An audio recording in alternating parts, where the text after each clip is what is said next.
Welcome to the Speakers Club How-To series. Simple tips and tricks for you to get better at public speaking, just like that. So, today's topic is how to speak off the cuff, how to think on your feet and respond when you've had no time to prepare.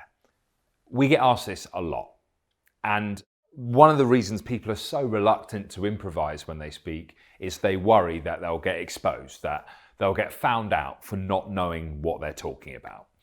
And one thing I'd say here is nobody thinks they know what they're talking about. Everyone has imposter syndrome. It isn't just you, it's a totally normal thing to think. But there are some practical things you can do to be more coherent in these situations. The first one is to not improvise. I'm sounding like I'm being a hypocrite there, but what I mean is don't improvise entirely. Improv is about a balance between structure and freedom. So while we are going to have next to no preparation, it doesn't mean we want no preparation. Here's what you can do. You just want to write 3 bullet points that are going to cover what you're going to say in the speech. Just the headline. If you can't do a headline, just 3 words is fine.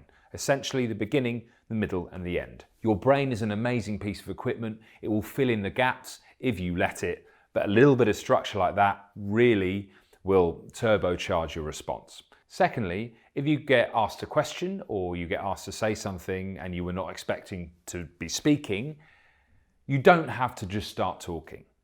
Own the silence. Silence is only awkward when we're not in control of it. If we are in control of the silence, it's absolutely fine.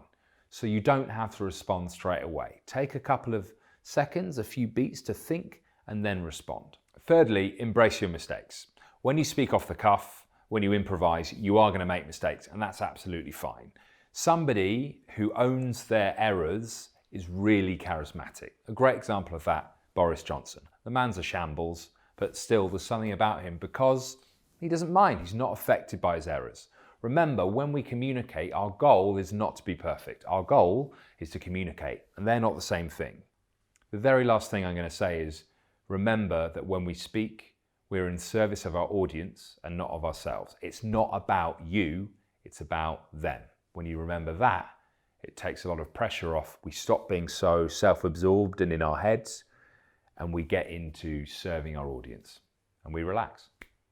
So those are some simple tips you can use right now to speak better off the cuff.